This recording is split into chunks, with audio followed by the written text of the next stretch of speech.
मैंने एक कविता लिखी थी, जंग न होने देंगे, और उसी के बाद कारगिल की जंग हो गई। चंद्रशेखर जी का भाषण सुनकर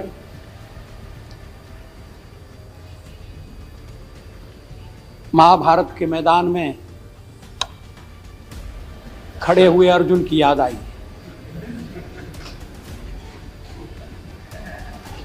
युद्ध हो या न हो, ये प्रश्न नहीं है। किन परिस्थितियों में युद्ध होगा, होना चाहिए, क्या उसकी जरूरत भी है या नहीं है, ये चर्चा का विषय है। कोई देश में युद्ध नहीं चाहता। मैंने एक कविता लिखी थी, जंग न होने देंगे, और उसी के बाद कारगिल की जंग हो गई।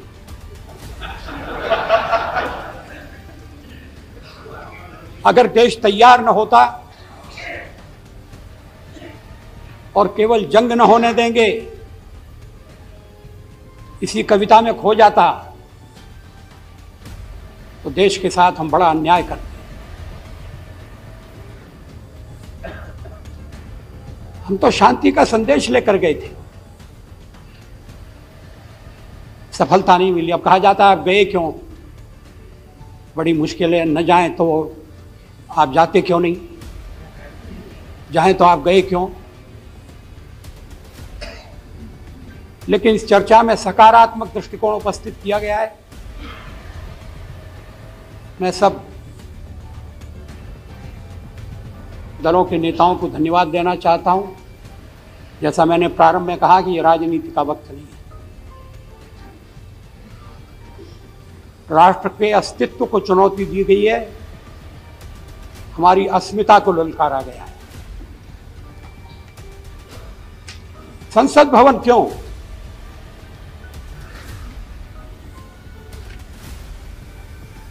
देश में और भी स्थान है। सोच समझकर संसद भवन को चुना गया, क्योंकि जो आतंकवादी हैं वो भी समझते हैं कि गणतंत्र भारत का हृदय ये संसद है, जो सारे देश का प्रतिनिधित्व करती है, जो देश की एकता की धुरी है, जो लोकतंत्र की गारंटी है,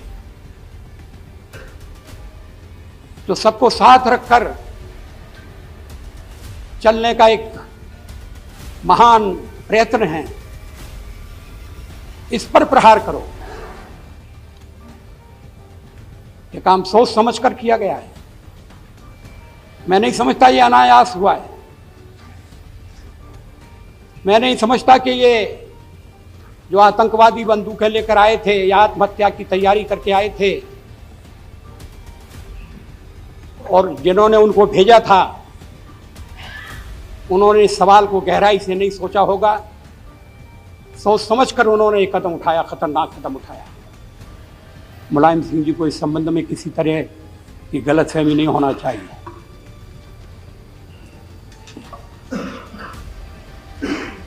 लेकिन हम आतंकवाद की चर्चा करते हुए सारे मसले पर चुनाव को हावी हो जाने देना ये ठीक नहीं है। चुनाव होंगे, समय पर होंगे। देश में जो लोकतंत्र है वो हमारी सबसे बड़ी पूंजी है, वो हमारी सबसे बड़ी शक्ति है, और इसीलिए संसद को निशाना बनाया गया। सोची समझी साजिश के अनुसार देश टूट जाए, देश बिखर जाए। कुछ ऐसे तत्व हैं पाकिस्तान में जो पुराने इतिहास की बात करते हैं, सारे देश पर, सारे हिंदुस्तान पर झंडा फहराने की घोषणाएं करते हैं।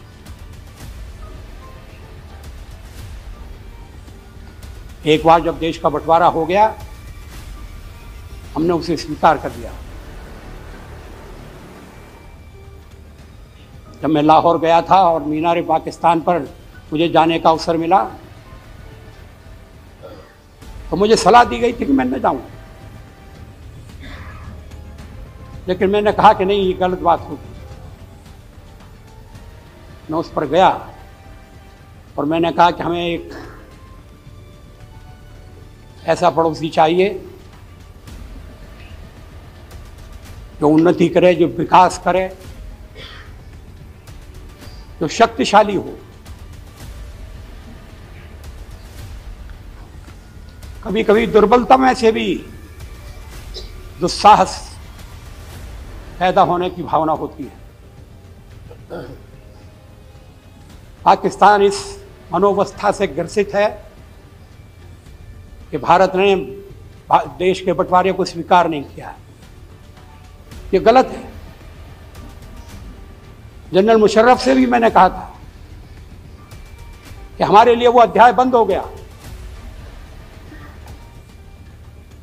लेकिन ये बताइए कि आपने स्वीकार किया है या नहीं देश के बंटवारे को। बंटवारा दुर्भाग्यपूर्ण था मगर हो गया। हम उसके विरोधी थे, आज हम उस पर अमल कर रहे हैं क्योंकि वो राष्ट्र की नीति बन गई।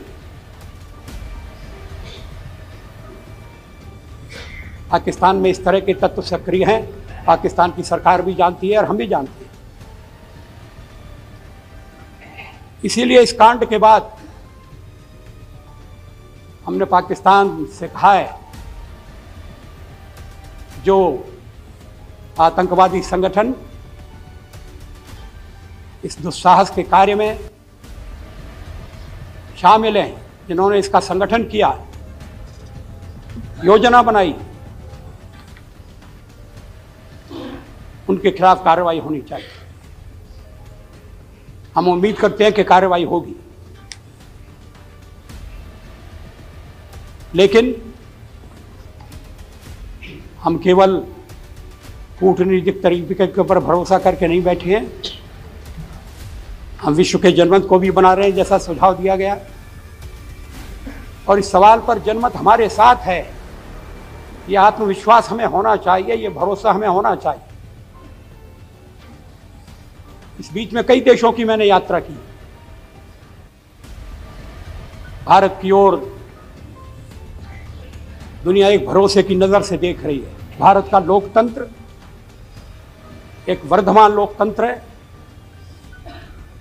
भारत चुनौतियों का सामना कर सकता है, इसकी अनुभूति बढ़ रही है।